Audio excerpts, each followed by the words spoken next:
Selanjutnya kita akan mengkaji kitab Al-Futuhat Al-Makkiyah, masih pada bab fil ma'arif. Fil ma'arif babnya kedua tentang ma'rifah maratibil huruf, tapi sudah masuk al-juz'us as-sadis, bagian yang keenam. Ya.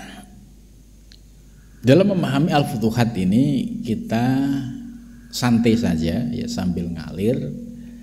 Apapun yang disampaikan oleh Syekh Muhyiddin Ibn Arabi, kalau akal kita bisa menerima, memahami, ya ambil. Kalau belum bisa ya sudah. Ya, istilahnya jangan dibuat pusing gitu. Kalau yang diberikan anugerah paham ya alhamdulillah, kalau belum ya tidak apa-apa. Ya, karena ini ibarat belantara keilmuan ya. Kemudian Syekh Muhyiddin ini menjelaskan ilmu-ilmu yang jarang dibahas oleh para ulama itu. Terkadang bagi orang yang tidak paham, apakah ilmu ini penting gitu kan? Ya penting bagi yang paham ya. Tidak penting bagi yang tidak paham. Al-Juz Sadis, bagian yang keenam, Bismillahirrahmanirrahim ya, diawali dengan Bismillah. Famin dalika harful alif. Yes. Sebagian dari itu ini sudah mulai akan diurai huruf ya, satu persatu. Huruf hijaiyah. Kalau sebelumnya itu kan dibagi, dipetakan ya. Ada huruf yang masuk pada haroroh, ada yang masuk pada yabusah, ada yang masuk pada burudah ya, ada yang masuk satu lagi jadi ada 4 ya, haroroh, yabusah, burudah ya, satu lagi ada 4 ya, ini yang satu lupa. Saya ulang lagi, di awal-awal penjelasan ini ya, Syekh Muhyiddin Ibn Arabi ini membagi ya, ini ketemu nih. Syekh Muhyiddin Ibn Arabi itu membagi huruf hijaiyah menjadi 4 bagian. Yang pertama itu masuk pada kelompok yang namanya haroroh, karakter haroroh. Kemudian ada rutubah, ada yabusah, ada burudah. Nah, ini di awal-awal sudah dibagi ya. Ada bagian yang 7, 8, 9. Nah, ini secara detail. Nah, kemudian pembagian yang keenam ini ya, sudah mulai dibahas satuannya. Seperti apa? Ini famin dalika harful alif. Nah, ini yang akan dibahas, yaitu rahasia huruf alif itu.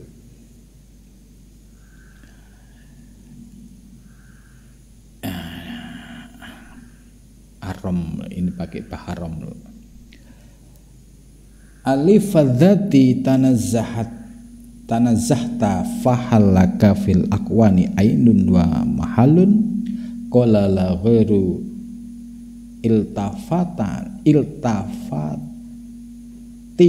fa'ana harfun ta'bidin tadomantul ajal fa'anal amdu ad-dhaif al-mujtaba wa ana min izin sultani wajil ya.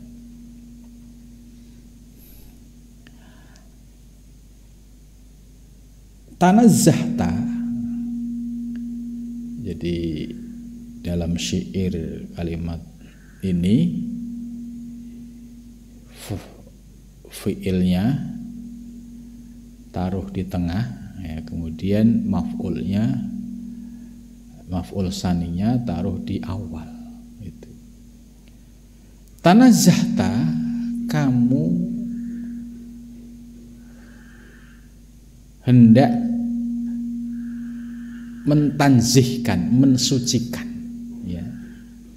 Jadi tadi di Durrun Nafis juga sudah saya jelaskan, tanzih itu apa? Tanzih itu menjaga sifat khususiyah yang dimiliki oleh Allah. Apa sifat khususiyah? Dalam teori sifat wajib 20 itu disebut sifat salbiyah. Qidam, baqo, mukhalafatu lil hawadisi, qiyamu binafsi wahdaniyah. Ini sifat khususiyah. Ini yang disebut harus ditanzihkan. Artinya ditanzihkan, selain Allah nggak punya sifat ini. Qidam yang dahulu kala hanya Allah. Baqo yang kekal hanya Allah. Ya, mukhalafatul hawadisi ya hanya Allah. Qiyamu binafsi hanya Allah. Wahdaniyah hanya Allah. Ini yang disebut tanzih, dijaga sifat kemahasuciannya. Jangan dicampur aduk, ya. Kalau yang tidak paham itu dicampur aduk. Contoh, Allah huwal alam, Allah adalah alam. Al-alam huwa Allah. Ini yang namanya ilhad, campur aduk. Ini salah. Ini pemahaman yang salah. Dan ini pernah terjadi, ya, di zaman Syekh Nuruddin Araniri di Aceh. Dulu ada, ya, para pengikut ini ada yang memahami pemahaman seperti itu. Nah, Syekh Muhyiddin Ibn Arabi mengingatkan, tanazzahta, kamu hendak mentanzihkan. Mentanzihkan itu artinya mensucikan. Mensucikan apa? Sifat-sifat yang khususnya dimiliki oleh Allah. Itu.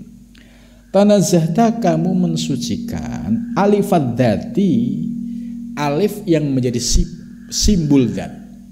Nah ini, jadi alif ini simbol daripada zat, ya.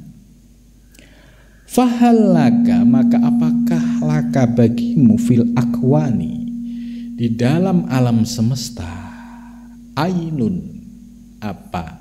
Ain itu ya esensi, wa mahalun, dan tempat.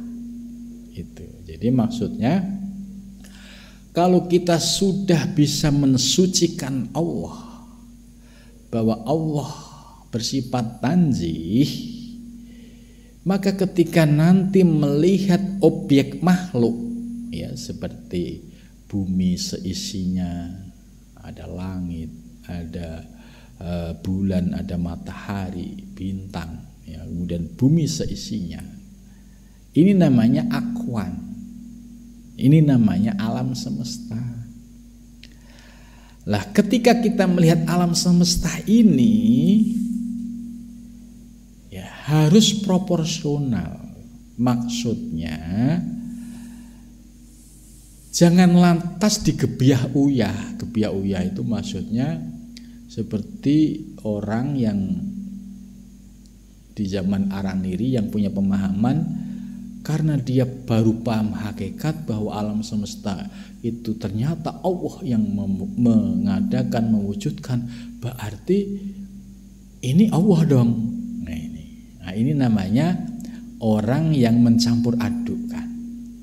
Gitu. Contoh, dia memahami contoh buah.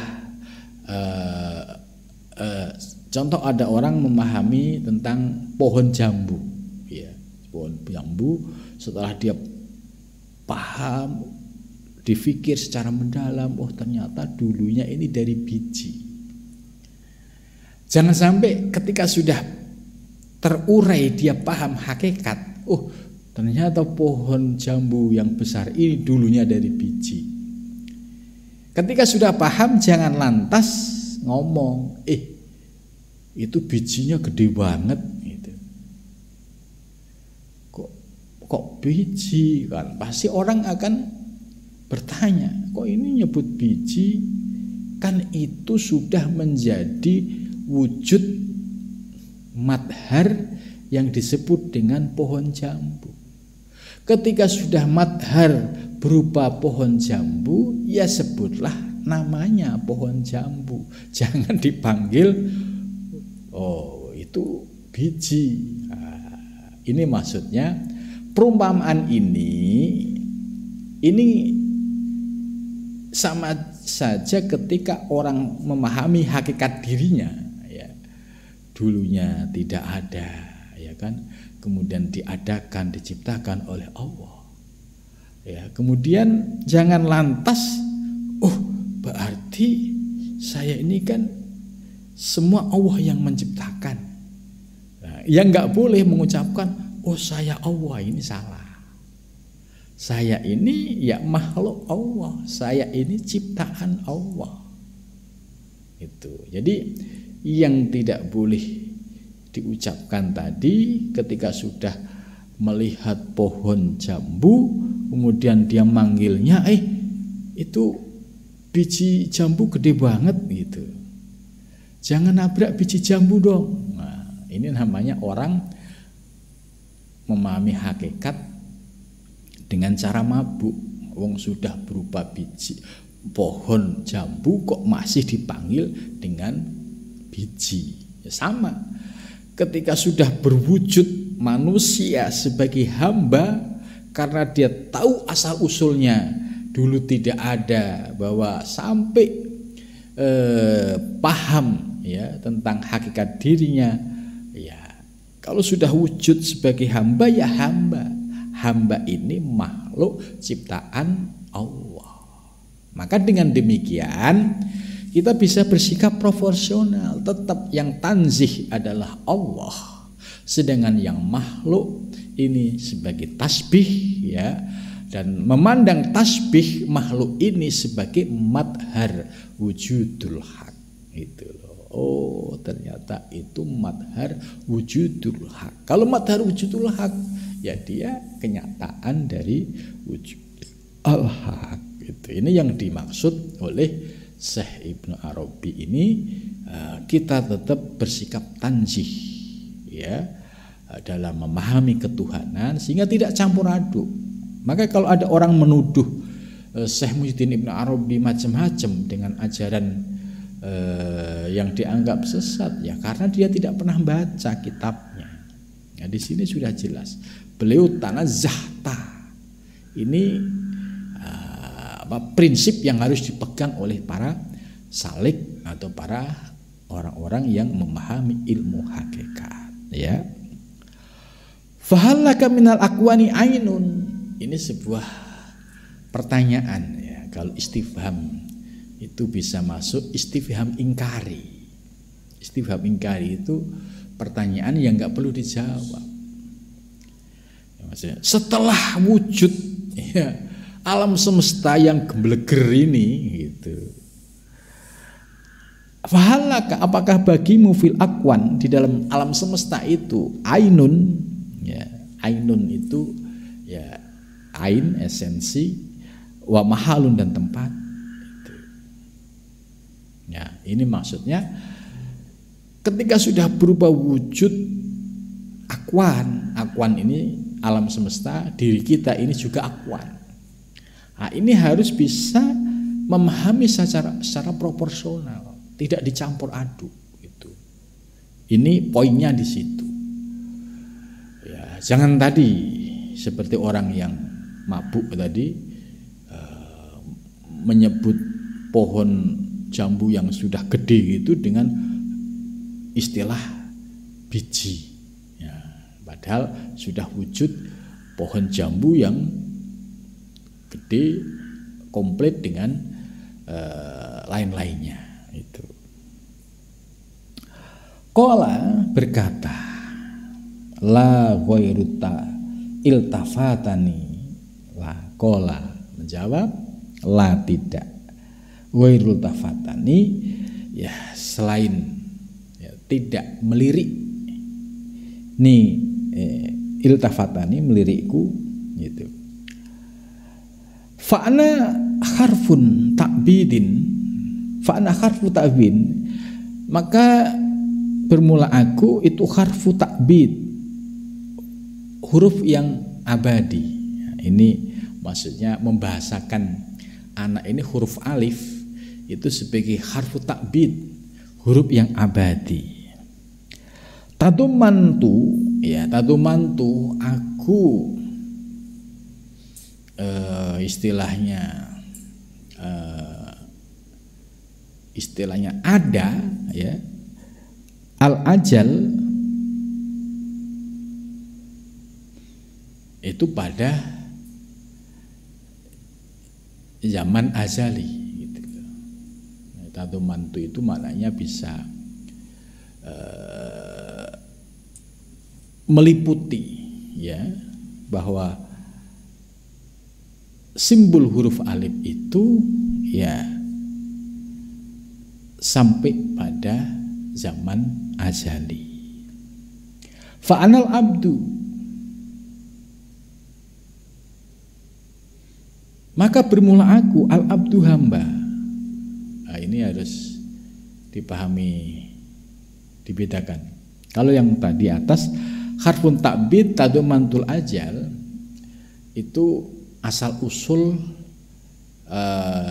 yang bersifat azali, yaitu ini pada fase qadim, ya, pada fase qadim itu sifatnya azali. Tapi ketika sudah madhar dalam wujud yang khusus yang baru, ya, ini fa'ana al abdu, maka aku adalah seorang hamba ad-dhaif yang lemah, itu. Ini. Jadi kita ini harus menyadari kita ini hamba ad-dhaif yang lemah. Jangan lantas baru paham hakikat tentang diri kemudian ngaku-ngaku aku Allah. Nah, ini yang kacau begini. Ngaku-ngaku dia seorang hamba, tapi ngaku-ngaku diucapkan secara zahir ngaku-ngaku Allah. Ini yang salah kaprah. Ya, jadi fa'ana al-abdu, aku ini ya hamba karena sudah menjadi wujud tajalli yang sifatnya kudus. Maka kalau ada orang yang berupa manusia, sudah berupa manusia, ya wujudnya manusia, kok ngaku-ngaku ya istilahnya Tuhan, ya ini ya salah kaprah. Apalagi diyakini, dia hamba kok diyakini sebagai Tuhan. Itu karena dia baru paham hakikat, tidak memahami secara profesional. Jadi, maka ketika Allah menunjukkan, ya, titik lemahnya pada saat dia nggak minum haus, ya, masa ngaku Tuhan kok haus, gitu kan? Nggak punya duit pusing, ngaku Tuhan kok nggak punya duit pusing, ya. Terus suatu ketika sakit, ngaku Tuhan kok sakit, gitu. Terus suatu ketika kok ngaku Tuhan kok mati, gitu. Nah, ini artinya ada pemahaman yang salah. Itu sebab Syekh Muhyiddin Ibn Arabi, ya, ketika posisinya sudah menjadi wujud yang baru sebagai seorang hamba makhluk, ya, yang wujudnya ya sebagaimana umumnya, ya dia hamba, jangan dikultuskan berlebihan, dianggap Tuhan. Maka ketika terjadi, ya, dia sakit, dia mati, dia lain-lain, gitu, akhirnya terjadi kekecewaan. Masa Tuhan mati, masa Tuhan sakit, gitu. Ini kenapa demikian? Karena pemahamannya tidak proporsional. Coba kalau dia pemahaman profesional, oh iya dia hamba, nggak boleh ngaku dia Tuhan. Ya hamba abdun, ad-dhaif lemah. Dia kalau nggak punya duit, nggak punya itu ya sebagaimana manusia pada umumnya. Jangan dikultuskan berlebih-lebihan. Maka dengan demikian apa yang disampaikan oleh Ibnu Arabi ini menolak ya orang yang sekalipun dia wali sakti gitu, tetap dia adalah hamba yang dhaif, tidak boleh dikultuskan, dilebih-lebihkan, apalagi sampai disamakan dengan Tuhan. Ini yang salah kaprahnya di situ. Ya, ini Ibnu Arabi sudah memberikan penjelasan yang konkret. Ya, jadi ketika sudah tajalli, wujud khusus, wujud baru berupa hamba, berupa ciptaan, ya dia al-abdu al-dhaif. Itu. Al-mujtaba, ya, al-mujtaba ini maknanya bisa terpilih.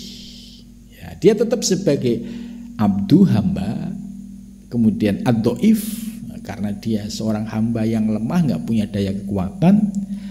Kalau al-mujtaba bisa dipahami, yaitu dia terpilih, artinya di antara hamba yang ada di bumi ini ada yang kelasnya umum, awam, ada yang kelasnya diberikan anugerah bisa memahami ilmu hakikat. Nah, ketika diberikan anugerah pemahaman bisa memilah antara yang tanzih dan yang tasbih sebagai madhar wujudul haq, ya, maka orang yang memiliki anugerah pemahaman itu disebut al-mujtaba. Itu yaitu yang terpilih. Wa ana min izzid sultani, sedangkan aku ya sebagai ya tajalli dari keagungan ya sultani itu ya sultanku, wajil dan istilahnya keagungannya. Ya. Dari penjelasan ini ya jelas dapat kita pahami bahwa Syekh Muhyiddin Ibn Arabi menjadikan alif itu sebagai simbol yang bersifat tadi, karena yang namanya simbol ya ini harus dipahami, ini nama simbol ketuhanan yang bisa yang bersifat tanzih. Namun demikian ketika bertajalli ya dia yang menjadi abdun ad-dhaif, hamba yang lemah. Itu terkait dengan alif, menarik ini kalau kita kaji dari sisi rahasia basmalah. Di dalam huruf basmalah ya bismillahirrahmanirrahim, terutama bismillah. Bismillah ini kan gabungan dari ba huruf jar, ismun terus Allah. Ismun sama Allah dimudhofkan, mudhof ilaih. Ditambah huruf ba. Tapi ismun yang awalnya ada alif, ketika kemasukan huruf ba, alifnya hilang. Bismillah, ba, sin langsung mim, alifnya nggak ada. Ini misterius. Ya, maka di dalam bismillah ini ada satu huruf alif, ya, dia sesungguhnya ada tapi tidak dinampakkan. Ya, bagaimana dengan kaitan ini? Ya, kaitannya dengan penjelasan rahasia alif ini. Ini masuk karena itu sebagai simbol ya, ketuhanan ada tapi tidak nyata. Itu dalam bismillah itu huruf alif ada, kalau ditulis satuan itu alif ada, tapi ketika tertulis bismillah alif hilang. Tapi berbeda ketika iqra bismi rabbika, di sini ada huruf ba, ismi rabbika. Dalam penulisannya bismi ada alifnya. Nah, di sini ada perbedaan ketika bismi rabbika pakai rabbik ya alifnya muncul, tapi bismillah ternyata alif ini hilang. Tentu ini ada makna asror ya, tidak sebatas ngilangin begitu saja. Maka yang bisa mengurai rahasia-rahasia kenapa huruf alif dalam basmalah ini bisa hilang, ya itu para ulama muhakkikin gitu. Nah, alif itu sebagai simbol qayyumiyahnya Allah, ya, yang bersifat tanzih tadi gitu. Terus selanjutnya al-alif laisa minal huruf. Ya, ini sesungguhnya, ini penjelasannya Syekh Muhyiddin, al-alif laisa minal huruf. Alif sesungguhnya bukan termasuk huruf. Indaman menurut orang sama raihatan minal haqaiq, orang yang merasakan aroma ilmu hakikat. Walakin qad samadul ammah, akan tetapi orang umum al-ammah itu sudah menyebutkan sebagai harfan gitu. Jadi secara umum orang menyebutnya alif itu ya huruf, tapi bagi orang yang haqaiq, alif itu laisa minal huruf. Fa idza qala al muhaqqiq, ketika berkata orang ahli hakikat, innahu harfun, sesungguhnya itu adalah huruf, fa innama yaqulu dzalika ala sabil tazawwuji fil ibarah. Kalau ada orang ahli hakikat menyatakan itu adalah huruf, maka sesungguhnya itu atas dasar sabil tazawwuj, yaitu atas dasar yaitu diperbolehkannya, ya, di dalam ibarat, ya bolehlah gitu. Wa maqamul alif, nah ini kedudukan, ya, kedudukan wa maqamul alif, dan kedudukan alif. Maqamul jam'i, menduduki makom al jam'i, ya, jam'i itu mengumpulkan. Jadi walaupun simbolnya alif, tapi di dalam alif ini ada al jam'i, mengumpulkan. Apa yang dikumpulkan di dalam huruf alif? Lahu minal asma, di dalamnya ada beberapa nama, ismullah, ya. Walahu min sifatil qayyumiyah gitu. Pertama, di dalam alif itu ada asma, ya, nama-nama ismullah. Kemudian di dalamnya ada sifat al-qayyumiyah. Alif itu sebagai simbol qayyumiyah, simbol Allah itu independen, ya, berdiri dengan zatnya sendiri, tidak perlu apapun dan siapapun. Itu qayyumiyahnya. Walahu min asma'il af'al, dan di dalam alif ini juga termasuk ada nama-nama af'al, af'al perbuatan. Ya, seperti di dalam Asmaul Husna, ya, al-mubdi'u, ya, al-mubdi, zat yang mubdi, yang memulai. Al-ba'is, zat yang membangkitkan. Al-wasi, zat yang maha luas. Wal-hafid, al-hafid, zat yang menjaga. Al-khaliq, zat sebagai pencipta. Al-bari, zat yang mengatur. Al-musawwir, zat yang mendesain, musawwir. Al-wahhab, zat yang memberi. War-rozak, ar-rozak yang memberi rezeki. Al-fatah, zat yang membuka. Al-basir, zat yang meliputi. Al-mu'iz, yang agung. Al-mu'id, ya. Kemudian ar-rafi, al-muhyi, yang mengangkat, yang menghidupkan. Al-wali, yang menguasai. Al-jami, yang mengumpulkan. Al-mughni, yang kaya. Wan-nafi, dan yang nafi. Ya, ini termasuk kelompok dari nama-nama yang ada di dalam simbol alif.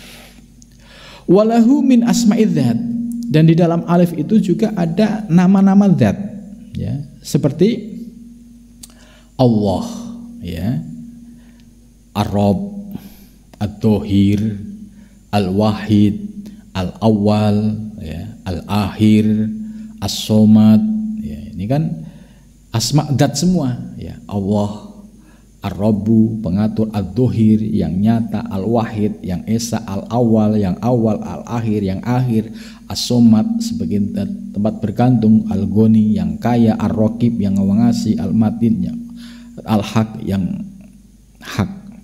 Walahu minal huruf al-lafdhiyah, dan baginya ada huruf yang sifatnya lafdhiyah, yaitu al-hamzah, wal lam wal fa. Hamzah, lam dan fa. Walahu minal basaid, dan baginya ada hamparan, azai, mim, ha, fa, lam wal hamzah. Walahu minal marotib kulliha, dan baginya ya termasuk dari tingkatan-tingkatan. Waduhuruhu fil martabah as-sadisah, dan kenyataannya itu pada martabat yang 6. Wadohiru sultanihi, dan kenyataan kerajaannya fin nabati, di dalam nabat. Nabat itu yaitu tumbuh-tumbuhan, itu sultanihi, dohiru sultanihi.